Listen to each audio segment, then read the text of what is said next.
And maybe he doubts that I'm trading, and it's fine. But that's not usually not happening. But sometimes I wish I wasn't trading.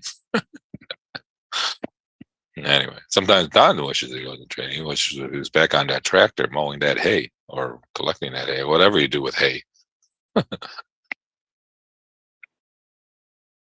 You sell it, Don? I mean, or do you just, what do you do with the hay? I mean, horses need hay. I don't know you had horses. Maybe you I did. don't. I don't. I don't own an animal. I don't. I don't store it. I don't do anything. My neighbors down the road has cows and horses, and he cuts it for his use. Mm-hmm. And so I went. We went on a little golfing trip with my buddies to Western Illinois. Illinois. You get away from the city, and you get away from the big cities. You drive rural areas, the farmlands, a lot of cornfields. yeah, right. So I learned something when I was there. I mean, I'm driving, and how you usually driving on the highway, or and you can see the cornfields on the left and the right side. Yeah, well, we're driving in the roads and in those cornfields. We were finding down in the hole. Yes, and as I was driving, and I'm like, how do people get around here? There's no signs. There's no landmarks. All there is cornfields. They all look the same. You just drive and drive, and hopefully you hit an intersection, and there's another road. It's amazing what the GPS will do for you. I'll tell you that much. But that's another story.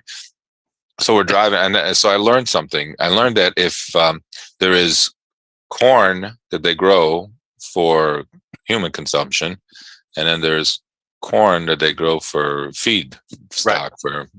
Yeah. So I learned that the cornfields that have human consumption have like fences around them, so people don't go in there and steal the corn, and the feed corn is wide open, so anybody can go get it if they want it, and it's really hard, and it's not edible for human consumption, basically. Usually they allow, when they're growing it for feed, it's also the stalks are usually just brown all the way up. They let them dry on the stalk, then they harvest the whole mess. Yeah, but for me, I mean, I'm driving, I'm thinking corn. What do I know? Yeah. I mean, you think I'm looking at the color of the stalk? It's corn. Yeah. All right. Okay, so I know it's yellow, but okay, these are not yellow. So I'm like, okay, maybe they're young corn. They're growing. They're going to get there. Yeah. So, but that's what I learned. I learned that they fence off the human consumption corn, and they leave the feed corn wide open because nobody's really going to take it. Yeah, it's tough to eat. You can cook, you can eat it, but man, you're not feeling too good after. All right, rally continues here. Again, we suggested scratching some trades down there because we didn't like the price action. Now we're coming up here to the 72 area now. Pretty solid little rally here. Again, we are in and out of markets. I wish I could have told you we were going to rally and just buy it from the morning. If somebody knew that was going to happen, actually, if I knew that was going to happen over the 30 years that I've been trading, probably won't be here talking to you. I would be on some island that I own because I would have known which way the market goes. Just get long and stay long, and just, all right, I'll get out at the end of the day. The adage used to be on the floor was, if I only had tomorrow's paper today one time. Right, just once, right? If you knew what the high and the low was in the range, and then the S&Ps one time, you'd probably retire, right? I mean, you could probably trade enough, and that'd be it. You don't have to trade. I mean, right? I mean, you can catch a 60-point move in the S&P, trading 100 lot, let's say, at what is 100 lot? It's $5,000 a point, 60 points. You got, what is that, $3 million? I don't know, rough 3,300,000. I don't know. What's a couple zeros between friends? Yeah. So yeah, I mean, that's, if I knew, so, but I don't. And so that's why we scalp, and that's why we just looking for opportunities to get in, to get out. Sometimes we are also momentum traders, but we need the setup for that to occur. So that's what we do here. Sorry if I offend people by not showing on my trades or Don's trades or anybody's trades. It is what it is. They don't want to see mine. Yeah. Sometimes sometimes it just works out really easy, and other times we have to work it. Like I definitely worked the 60 area. I got back down. I made just about a point on one of them, and just got out of the rest of them. I was like, all right, I'm not gonna trade this stuff. I don't like the way it moved because it's just very strong these days. You always have to, understand the market dynamics at the moment. That helps too. And that's where we're at right now. 28 on the VIX. Yesterday was in the 31, if I was not mistaken. If it's a pretty big move there in the VIX. Last week when I was on, we were up at 37 almost. Yeah, it does. You get any kind of rally, you definitely they cut into the VIX strongly here as we continue to come back up here. Going to test or try to test our 72 area if we get up there. We're in a different bar. We got up here to 70s. So if you want to adjust here a little bit, if you that's what pleases you, so that you can control your risk a little bit better, then go ahead, do that. If not, leave it, just scale in. Again, it's up to you. So you always have choices to make here. There's nothing here is etched in stone as far as trading is concerned. You just have to see the price action and then kind of deduct or deduce what you want to do from there. As we continue to slowly, I think bonds here kind of drifting a little lower, but they were on their highs when they started, so they've come back a little bit as well. Yields, let's see what the yield is on the 10s. Oops, did I oh no, how did I get rid of that? That's not good. I got rid of my information page that I had. Oh well, sorry about that. I can't give you what the bond yield is.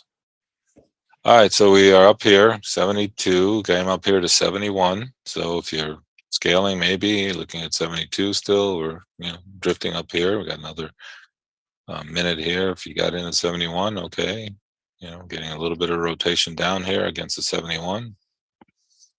If you got in there, if you left it in. All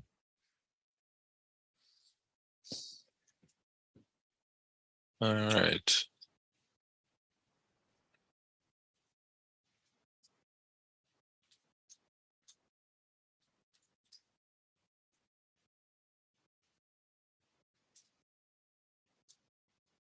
Yeah, we're just coming back up here again. Again, now we're up here at the 72 area. Again, if I got in at the 71, I probably got out there on the lower end there, took a little bit of profit, hoping I'll get back up here to 72, and this is a new bar, so now we're working the 72 area.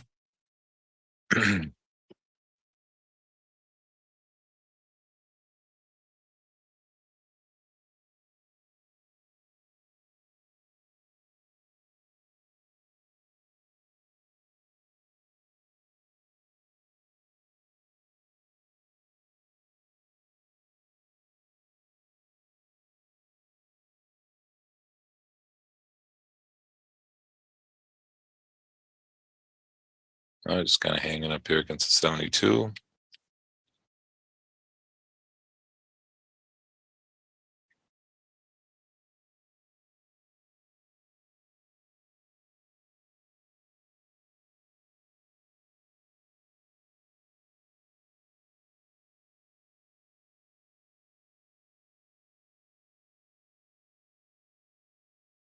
Okay, coming back up here now, continue to pop back up. Again, keep your stops in place, right? They're hitting those stops there. Don't know where that one came from, but that's what they just did there. Did you show 81 this morning at all? I have 83. I got 84 as my backup there. Okay.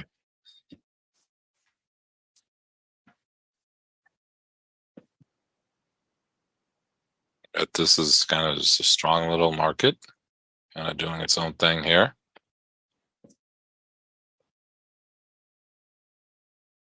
Again, just keep your stops in place. Again, we never know when they're going to find these areas of the stop areas where they're going to rotate the market off of.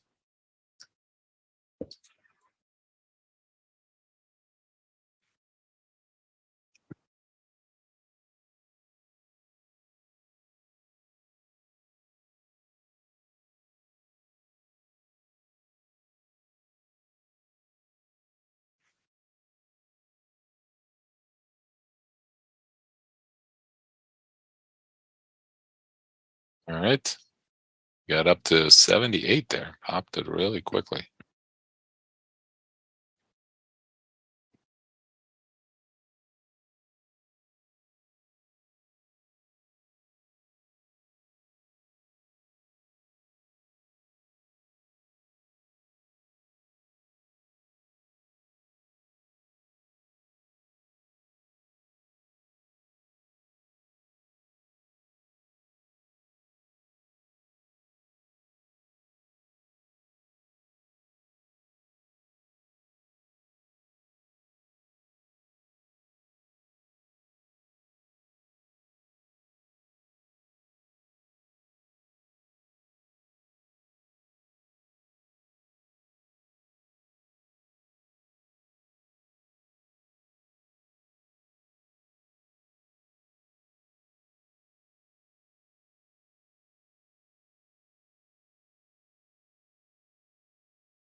All right, market continues to pop back up here. The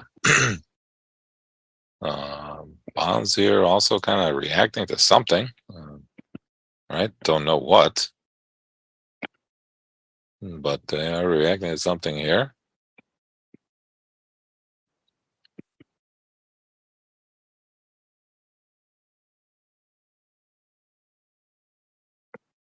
But they've come back, and now they're just kind of hanging. The S&Ps here continues to push back up. Again, keep your stops in place. There's no reason not to. You heard that Don liked the 81 there a little bit, so you can see what that did around 81. Again, everybody here does their own work. Hopefully, once you figure out, what you're looking at and how to find areas, and hopefully you can, do it on your own and then incorporate those levels that you come up with, the levels that I have, and you come up with the trading methodology and incorporate both of those areas for yourself.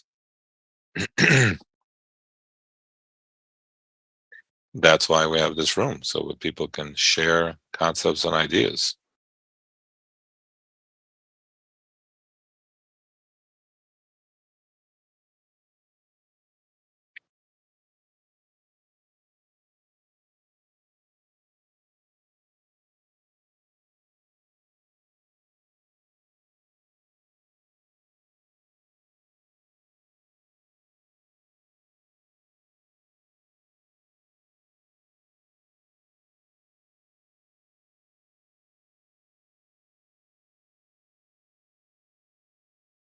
So the Fed guys are talking, and they're saying stuff, and it's creating these moves here. Well, Daly is talking right now. He said inflation hasn't gotten into America's psychology. America has faith that the Fed can bring inflation back down. Okay.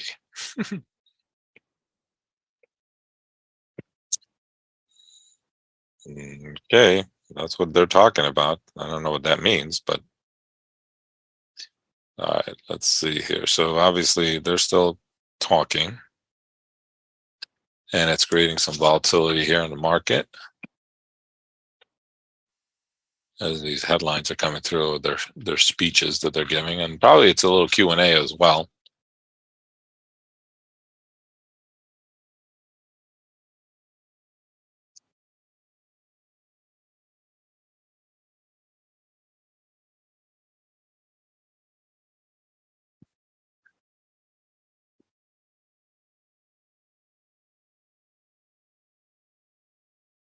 He continues and said, Fed must follow through on commitments to ease inflation, need further rate hikes, hold policy until hold policies them until they're truly done with getting inflation down. I don't know what that means, but I guess it's going to hold the line here on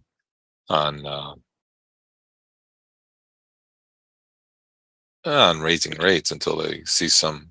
Like yesterday was a little bit of a sign that maybe inflation was under control there a little bit.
All right, nice rotation there against the 81 area that Don suggested that he had, and you got that here. And when he asked,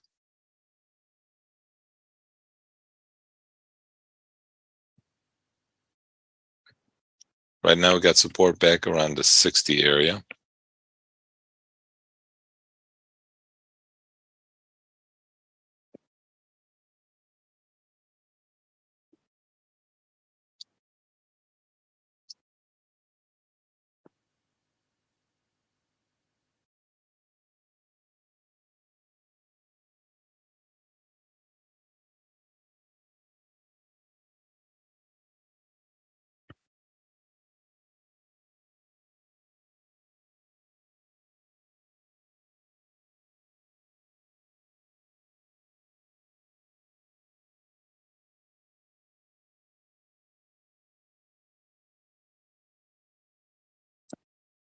All right, so we have a small number coming out here. Factory orders coming out here at 9 o'clock.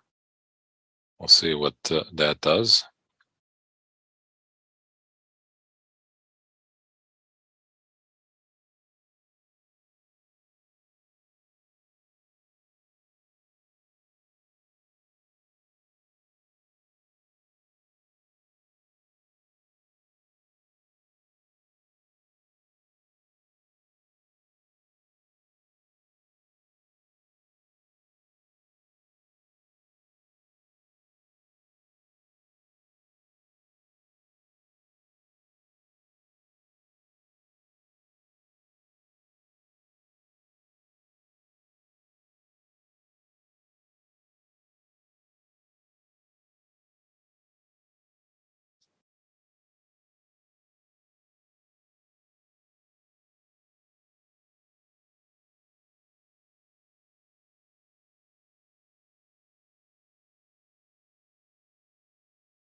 Yeah, we're just kind of hanging now here at these highs. We have a small number coming out here, factory orders coming out here at in about 2 minutes. See what that does.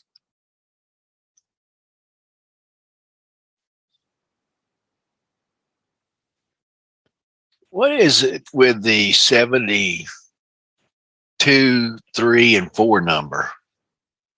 I don't know. I don't know. What can I tell you? I have no idea. You know how it works with us. We love those areas. Kind of ran through here a little bit though, but holding, coming back. So I'm sure you were looking for a little bit more than that as we come up here now to the No, I actually got out. I was happy. I'm going, hey, good. look, it's working. Yeah, good. Coming up here now to the 83 area that we talked about again. If you made an adjustment a little bit because it got up to 82, that's fine also. Kind of hanging here at the 83, see what it wants to do.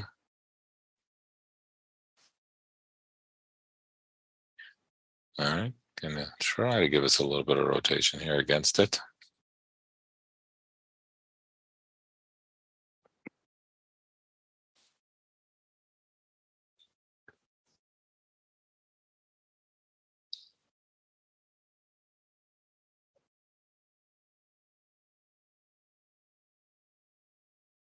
Yeah, very strong market. Up S&P points are up 90 today, 92 right now, and then they were up over 100 yesterday. So big rotation here in the S&Ps after tough couple weeks, you know. So I guess everybody's a little bit happier now. As a number coming out here in about less than a minute, if you still have anything on.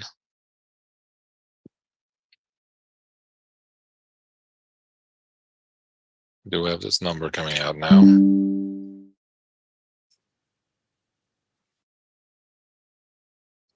Again, kind of hanging here around 83.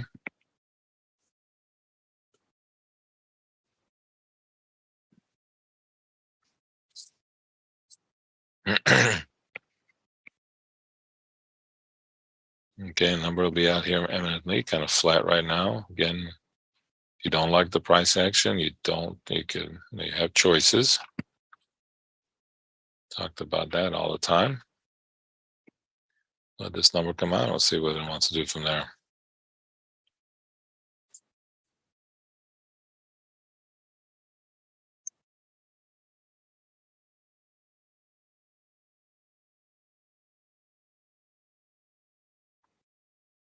Okay, again, we were flat there when number comes out, and now we're punching up here to the 92 area.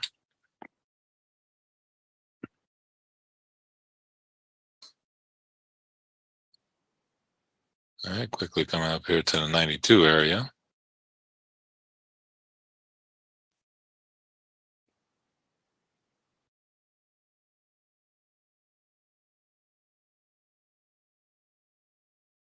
Again, it's on the heels of a number. So if you're not trading the number, you don't like to trade the number, I get it. And this is what's happening right now. This number's out. So you don't like to trade the number, just kind of stay sideline. Oops, watch what's going on.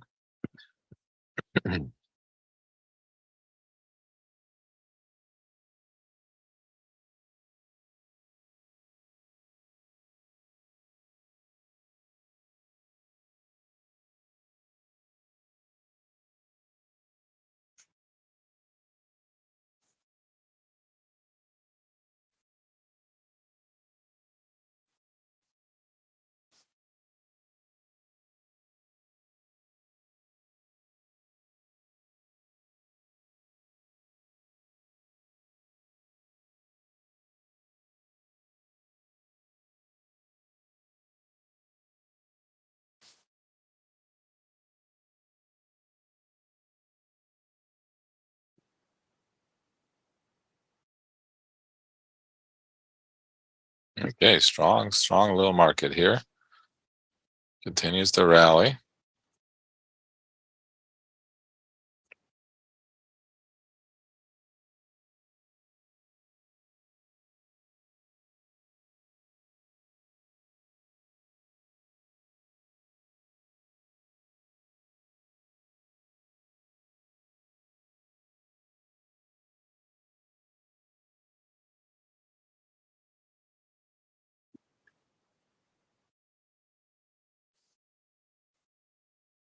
All right. Again, if you're more trading because the number was out, probably this is why sometimes it's a good choice not to trade when those numbers are released. There's a perfect example. You just, and especially, I mean, this is a small number and they're just reacting to it in a very strong, positive way, which surprises me, to be honest with you. And this is why I don't trade numbers, because I never told you it was a small number and look what they're doing to it, right? So right now, any bad news is that it, like, makes the market look so good. It's just so thin, just because it's been rocked so much lately.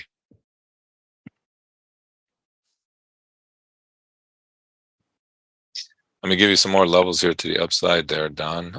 3804, then I got 14.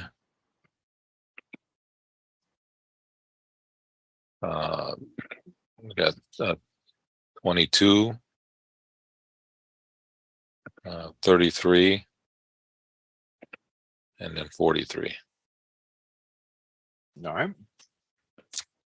Let's see if we can get them posted.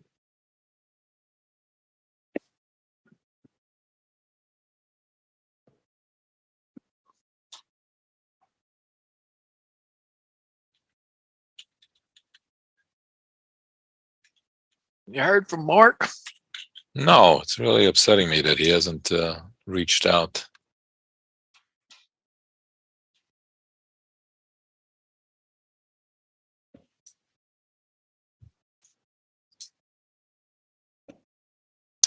There we go. Okay, there's a new number to the upside. Usually means this is it. Uh,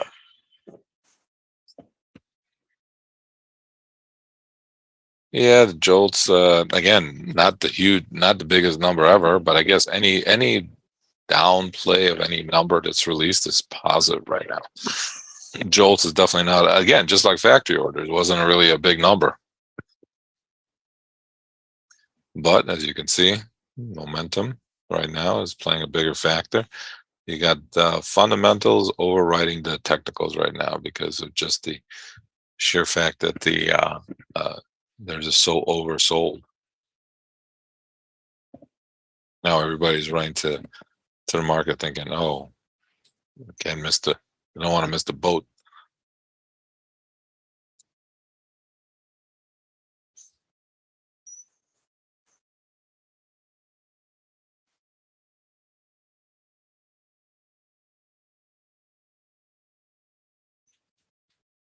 Okay, I can I'll understand that maybe.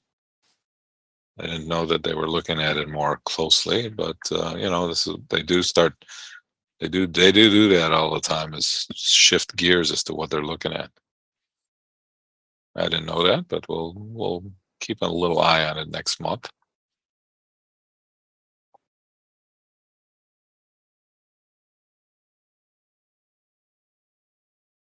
All right, market now coming back here, rotating, got up to 98 and change, and coming off here a little bit, coming back here to the 92 area, which we had kind of, again, just kind of hung there for a second and then continued to make that push up. It was right on the heels of this number. So again, if you don't trade numbers, this is one reason why we don't.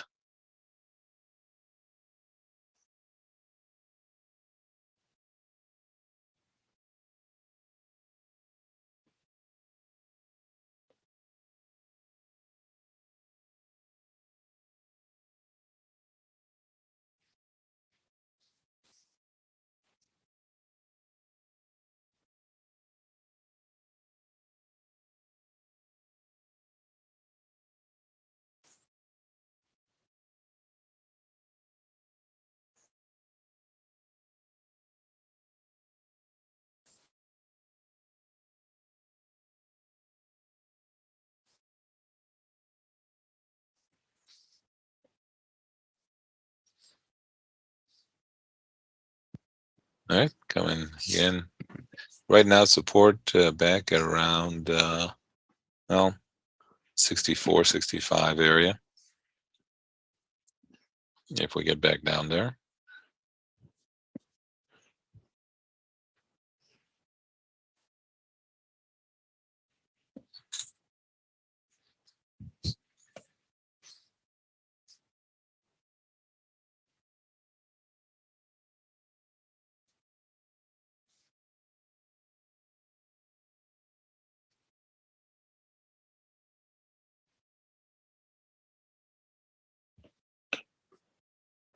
All right, now we're trying to rotate down here a little bit.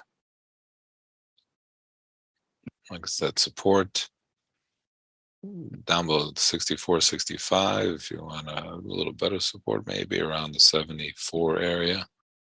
A little bit, you're looking for that spot right there.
You ever just sit around and wait to see what else is going to break? Yeah, all the time. Actually, that's the problem. Can't. It's tough to kind of get in, and then now we're flat. And now what do we do next, right? So you're like, I don't want to get chopped up here, so I don't want to jump in here in these little areas because you just never know where they're going to stop or how they're going to rotate, and they're going to stay in a range.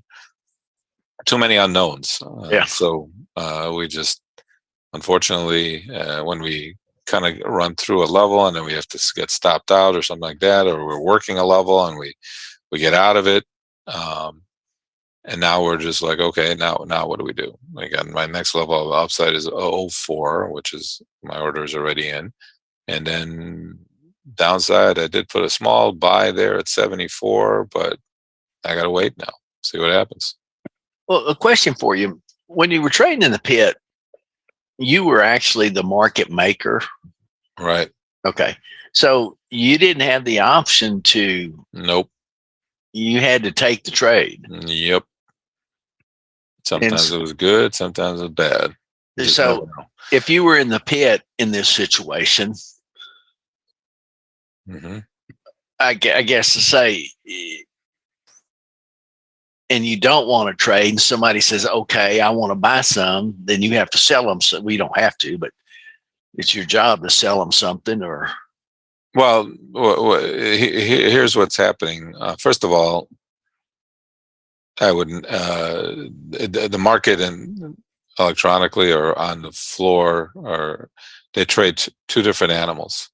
When you're on the floor, you get a feel, believe it or not, yeah, for direction, and when something's going to happen. It seems like there's always like an uptick in noise or something, and there's a feeling on the floor. So when it gets like this, I'm probably not doing anything anyway. I'm just kind of just sitting around waiting for something to happen, and maybe I'll have a position on, but it doesn't move as fluidly as it does these days. I mean, you have what's happened here with over the last few days is last few years, I should say, is the algorithms have taken over, and so you get quick little moves, which are big little moves in our day.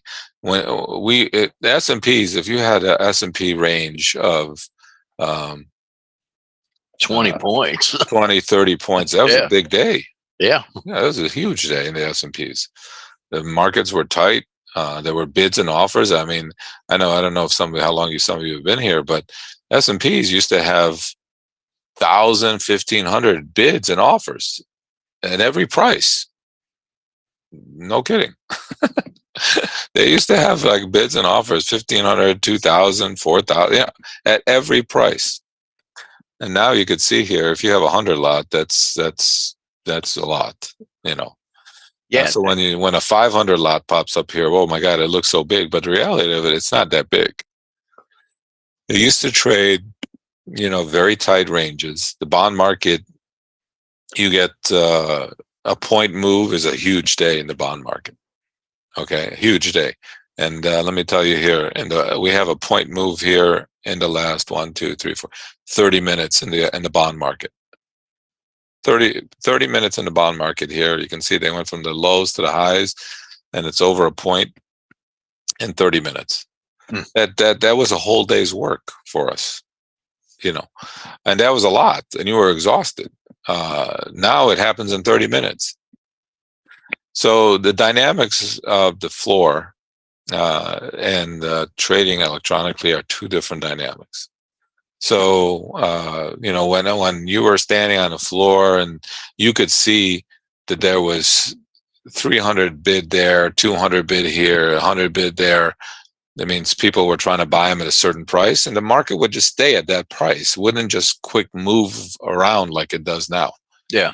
And so if a broker, like I'm a market maker, the brokers would come in and put an order out and say, I want to sell 20 at 13, for instance. Well, if you have 20 at 13 and you see there's 200 bid there, 300 bid there, well, you want the 20 lot, right? I mean, he puts it out to the market, but it's not next to the person who has 300. It's next to you. You could say, oh, sold to him. And you have a 20 lot and you have a backup. You got 300 in one corner, 200 in another corner, and so you can see what's there. Electronically, that's not happening because they change bids and offers. The algorithms take things out. You can't lean on anything here. Yeah. There's no 100 lots here. I mean, you could, if somebody wants to trade a 500 lot, it'll clear that thing by 3-4 points. So, I could probably, when it's slow, take the trade, and I know I've got backup. Yeah. So again, you can't. There's no comparison to trading the morning. Trading on the floor to here. I always, when I'd have a position on, and if I've had 20 lots on, and I know the broker next to me is trying to buy 150, okay, I can lean on him and say, okay, when the market starts turning, I can say, okay, I'll sell you 30 or 50 and maybe get short there.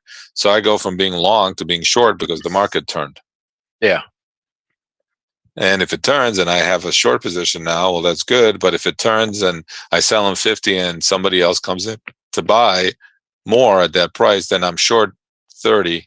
And now I'm like, oh boy, I made a mistake. Yeah. But on the screen, we don't have the luxury of the noise or actually having a really good, I mean, today it's kind of like, man, market's going up. Yeah. Now, how long it's going to go up, I can't tell you, but it's right now it's going up.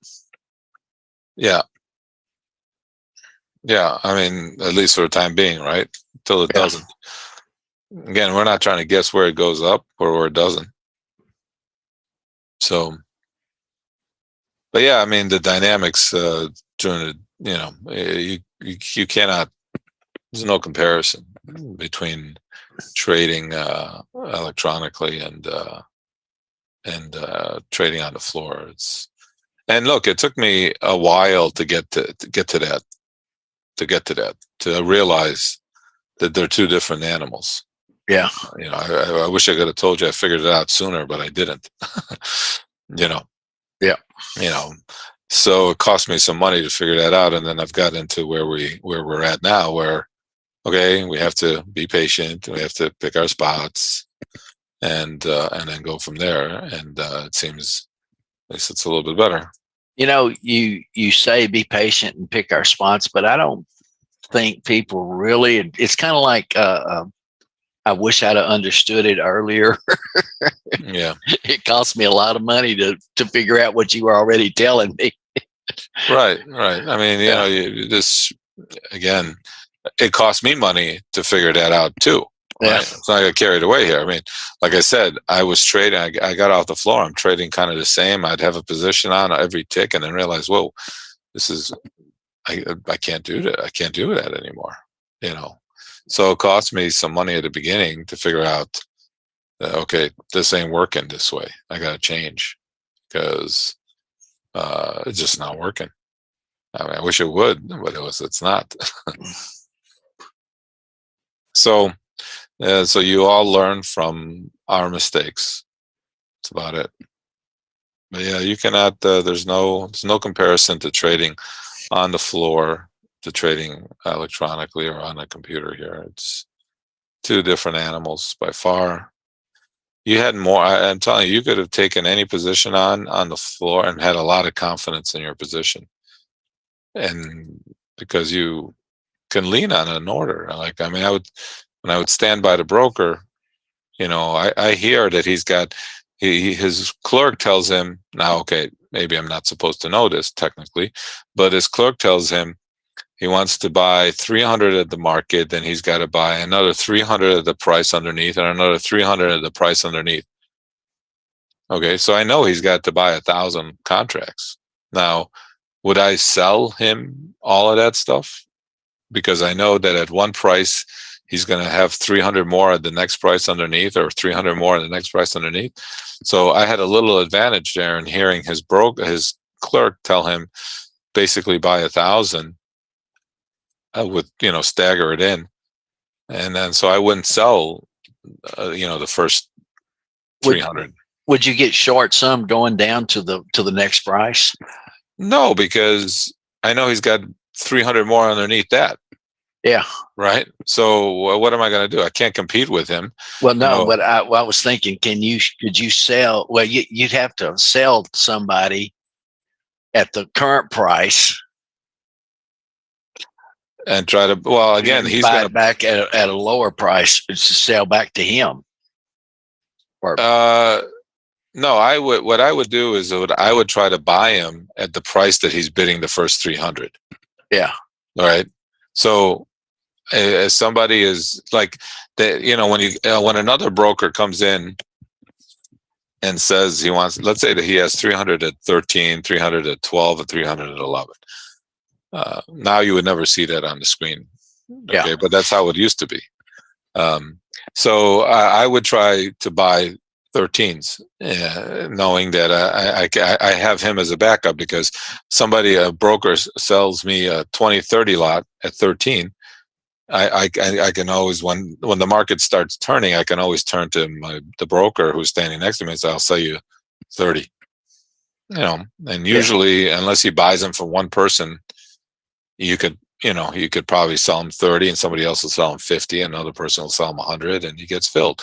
And then he's got another order right underneath it. So he's 12 for 300. The orders that you want to stay away from is when you hear the broker, you hear his clerk and he goes, buy 1,000. Okay. He's telling the broker to buy 1,000. So what do you do now? Yeah, he's gonna try and front run him. No, you can't. Oh, no, you can't. No, that you cannot do. They'll be pissed off at you. You can never stand next to him again, and you'll definitely get a bad rep. Yeah, you definitely don't. If you're gonna stand next to a broker, hear the order, and then front run him, you're not. That's not gonna happen. So that was a good idea. While it lasted. Okay, it's a good idea while it lasted. So now what do? You know, and then here's the thing. It's like he tells he goes, I'll buy 100 from you. I go, I would say no. Okay. I go, no. And he wouldn't get mad at me because he would know that he's got 1,000. And anyway, he doesn't really want to stick me with it. Remember, the broker needs me as much as I need the broker. Yeah. Right.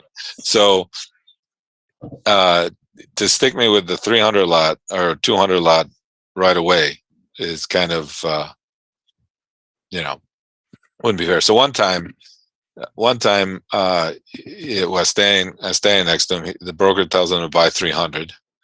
And he taps me on the shoulder and he goes, I'll buy 300. So and then he says, buy another 500, buy another 500. So at that point, before he even said, when he said buy another, I tried to buy as many as I can at the higher price because I knew, and he can't get mad at me because I sold him the first 300. Yeah.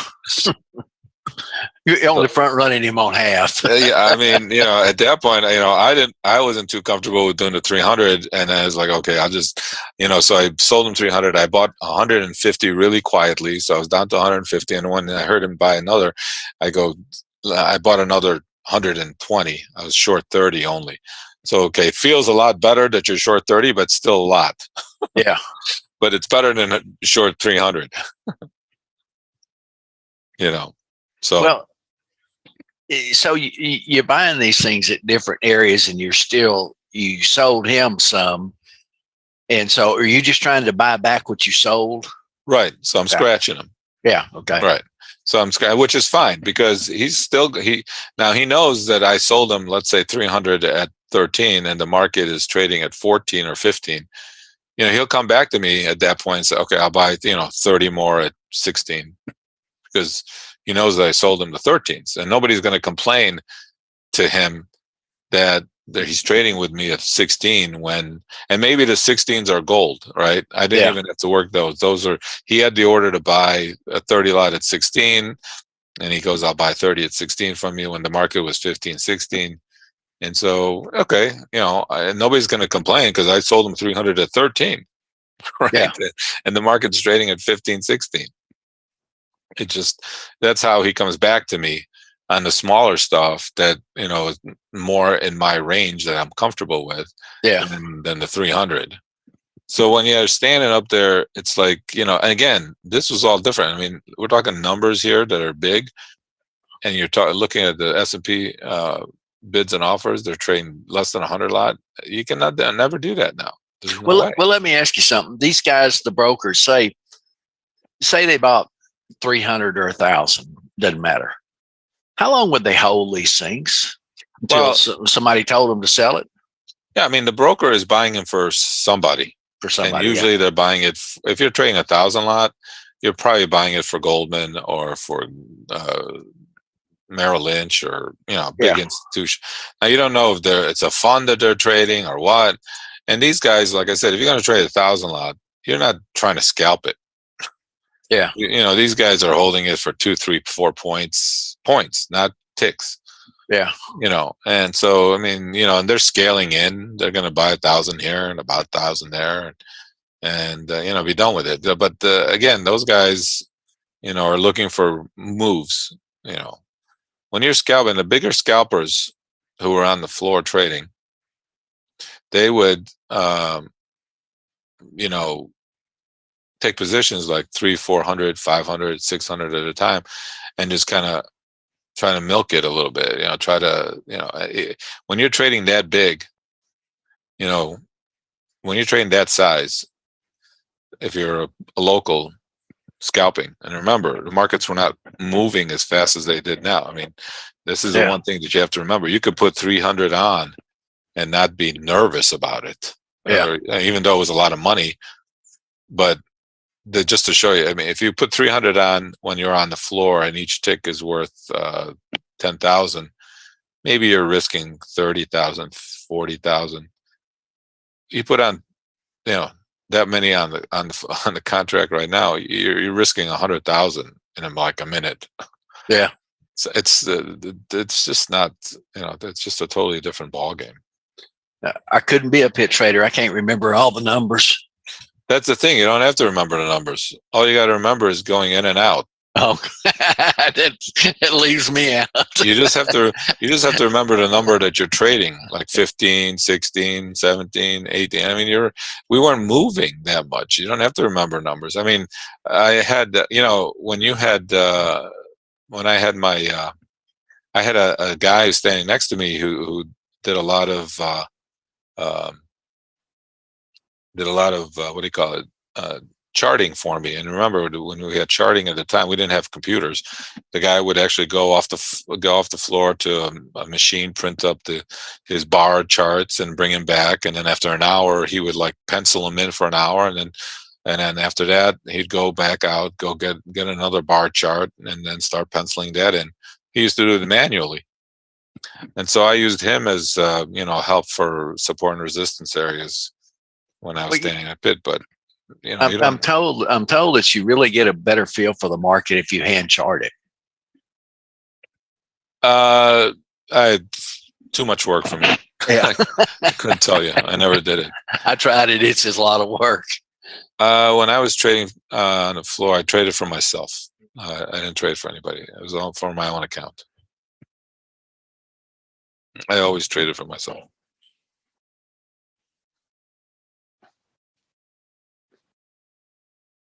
I think some days I'd be better off just writing them a check and going and cutting hay. Yeah.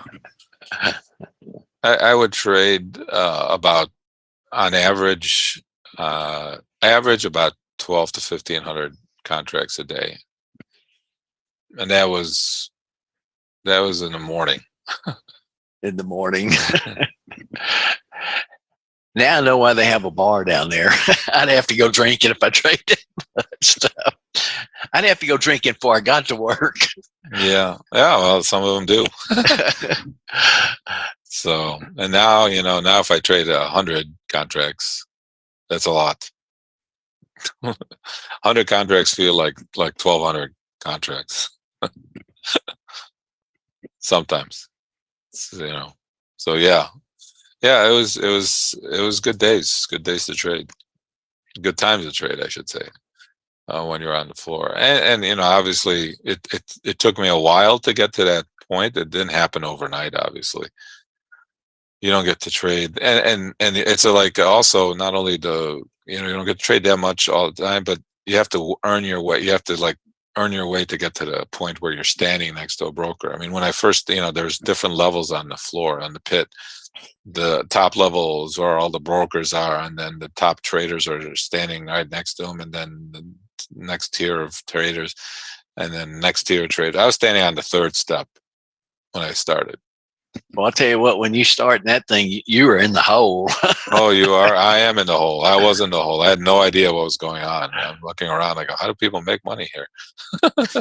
They take yours. They did. They were. I had to keep my mouth shut at the beginning because I had no idea what I was doing. I would write down, there's a certain way of bidding and offering, and I totally confused me at the beginning. When you're buying something, you want to say 12 bid for 300, let's say, and when you're selling something, you say, I want to sell 300 at 12. Okay, so it took me forever to figure those two things out. 12 bid for 300, and that's trying to buy them. So when I first started, 12 bid for 1, does that mean I want to buy? Yeah, I got to put the price first, so I got to say 12, and then I go for 1. By the time I figured it all out in my mind, the market changed already. I mean, literally, it took me forever to learn just that, to get that, that comes out of my mouth without even thinking. Did you start off as a runner? No, just threw me in the pit. Oh, man. That's tough. It was tough. My first day was starting, I don't know, must have been unemployment or something, because people were flying out of the pit, like being thrown out of the pit because it was so busy. Right. I'm like, what the fuck am I getting myself into here? I mean, people yelling and screaming, and it was like, is this going on every day? It was a number or something, and the number was out, and I'm like, what is going on here? Okay, I didn't trade. I traded like 3 1 lots. No idea what I was doing. I think I lost, my first week, I lost $400, devastated, because I still had no idea what I was doing. And I was down, got another $300 or $400, and the problem is that you're not making any money, but it was, at the time when I got into it, it was a perfect time for me. I wasn't married yet, so I had some money saved up, so I was able to, do it. And but still, it was scary. It was scary stuff when they were just like being thrown out. I tell you, the hard part for me was just learning bids and offers. Once I learned that, that was a little bit. Then you could, then it took about. They say that it takes about, usually takes about a year to 8 months, a year, 8 months to a year, which I think is also the same amount of time right now, for somebody who's new to trading to start making money, right? 8 months to a year. So that's a long time to have no income coming in, right? Paying your bills and stuff. So that's why I tell people nowadays, make sure if you're going to start trading, if I talk to them, if they ask me, I go, you're trading money, you got to make sure you can pay all your expenses for at least 6 months without making any money trading. And then, you have to have some money because you're going to lose some money. So I started making money after a month, and that's what. So I kind of caught on to it a little bit quicker than most people. I think if I lasted 6 months, I would have not. I would have not made. If I didn't make any money for 6 months, I would have not made it probably. But it's all in the past. It's always good to bring back those stories, even though again, it's a totally different animal right here that you guys are trading, and it's okay. I mean, it's just, I wish I got a better feel for the market than I do now. Before, there's a better feel for what was going on. I don't have the same feel. I wish I could have told you that the market was going to like rally here. I just, and sometimes you could feel it on the floor, but uh, yeah, you don't feel. There's nothing here to give you any indication that the market's going to rally or break.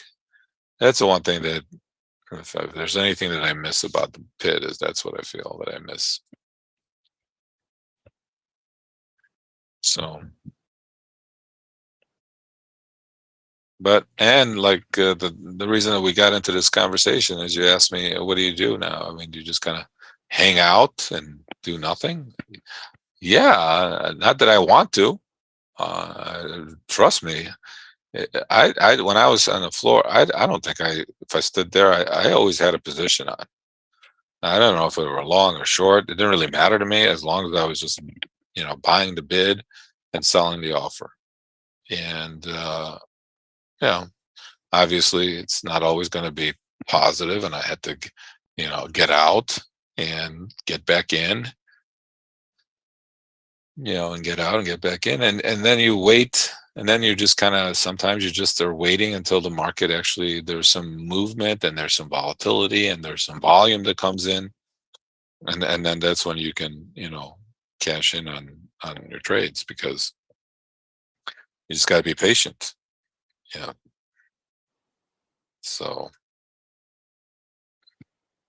to be honest with you, my clerks did not like me too much sometimes when I over traded. And everybody over trades, and that's what one thing we talk to you guys about is make sure you don't over trade, right? We're always talking about not over trading. That comes from me because there were times where I'd be sitting there and just trading away, and again, it was different, but it's easy to do that on the computer.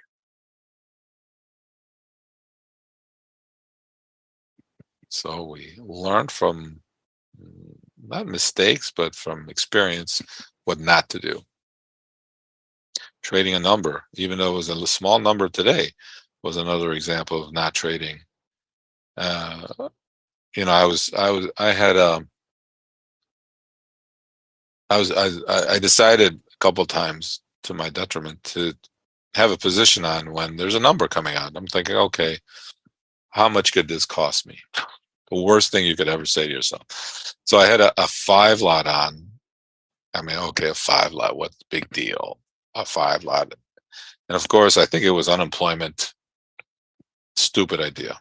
Okay. Just a goddamn stupidest idea. And so Of course, I was short, and of course, the market rallied. And why did I have a 5 lot? Why would I? I don't think I've put on a position on one a number, especially unemployment, ever. So this one time I do it, and it comes like, and it was, and I thought it was going to, again, this is why I tell you not to trade. I thought the market was going to go down, obviously, if I was short. Now, the numbers have been coming in terrible, terrible, terrible. There was no indication that it was going to have a rally. They were expecting 400,000 on the. This is how bad this is. I remember what the number was. They were expecting 400,000 on the uh, non-farm payrolls, right? And it was like it comes out at 750. Okay. So, and they start rallying this thing like a mother, and I'm like, what? How can this be? What is going on here? It's just like that movie where turn the machines back on. I'm like, oh my god, how could I be so wrong? And then a fucking 5 lot cost me 5 grand. Okay, I lost the whole point on it in like a minute. It's like, why did I do that? You tell me. So again, the reason not to trade when there's a number, because you always never know what's gonna happen. Just, just it is what it is. Stupid 5 lot cost me 5 grand. Right? I was there all day that day. Number comes out at 7:30. I'm there from 7:30 to recovering, trying to get back my. And of course, not only do you try to get back your $5,000 you lost, but now you're trading a lot and you're creating more commissions, and it's just adding to the misery of the day. You might make up your $5,000, but you had like I don't know, $400 or $500 in commissions. You're like, what did I just do here? Just a terrible, terrible. So again, learn from my stupidity. Like I said, I don't think I've ever intentionally taken a position on it. One time I do, and I don't, and unemployment of all things. I mean, how stupid am I? But that's what happens. As we can tell, market just died here, just dead. When I start talking so much, not good, not good.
All right, just gonna hang in here.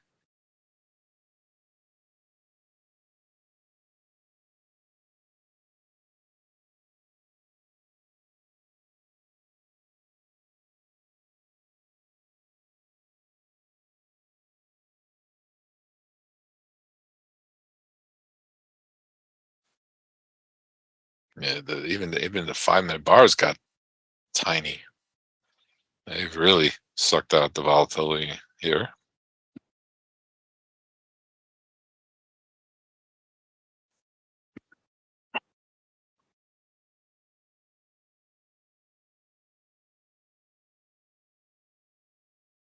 I mean, really. So if you look at the order book here, they got 300 at 575, and then another 200. They should have add a zero to that. That used to be what was in the in the order book all the time. That's again does not happen anymore, unfortunately.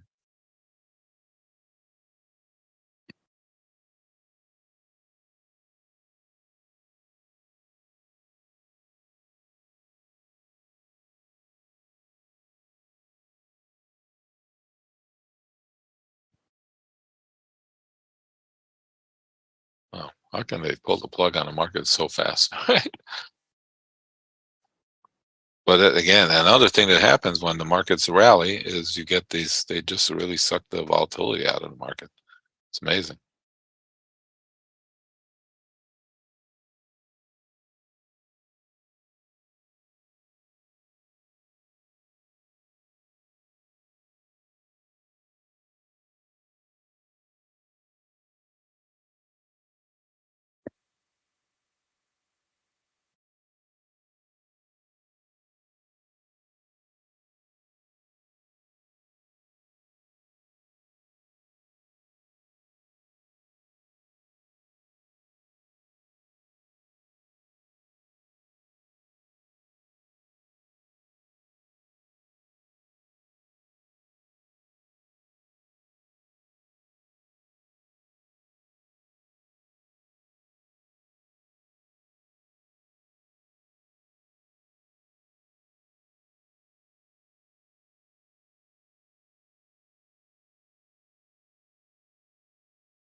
All right, you can see they just kind of hung there. They came right up to that those couple big orders there, and then flushed it right back down. So kind of goofy.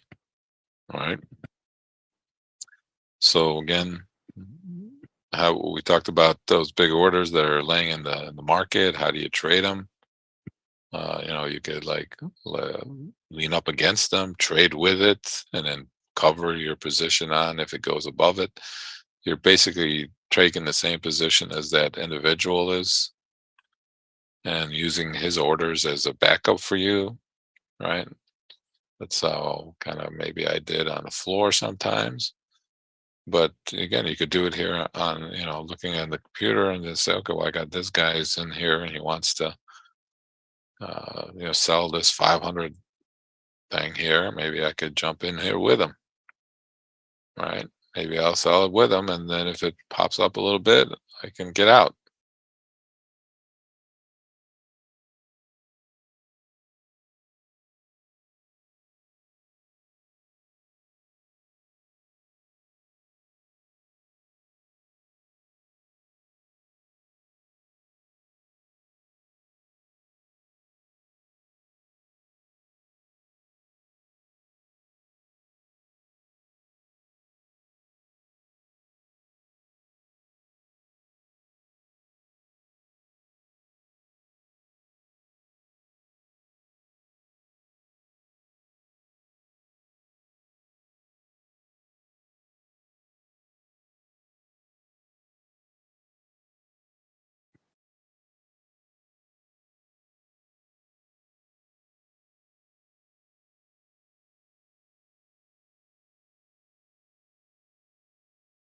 All right. Just kind of hang in here a little bit. Again, range bound. Again, if only if you were looking for a trade there, maybe like I said, if use that order and those orders that were in there as a backup to your, maybe you can, that's one way of trading price action, as long as you keep a tight stop above it, so tight stop these days is 2 points as a tight stop, believe it or not, right? Usually we're looking for 2 points on our trades, but with the volatility that's there, even though they did suck up a little volatility in the last 30 minutes here, they drained volatility out of it. Still, that's where we're at with the market. So, Yep. I'm fixing to get out of here. I'll post the numbers again, and I will see you on Wednesday, I guess. Right. No, today's no, Tuesday. tomorrow, Oh, well, Thursday. Thursday. Yeah. Yeah. Okay. Yeah, I'm gonna take off too. So thanks to everybody, and Don, thank you for helping me out tomorrow. No problem. And we'll see you guys. Just be patient here. See what happens up here. We gave you those levels above, as you can see, 4, 14. I don't know if we're going to continue this massive rally, but it is what it is. Just be careful. Keep your stops in place right now. We got support back around the 80 area if we get back down there. All right, get back here in a bit.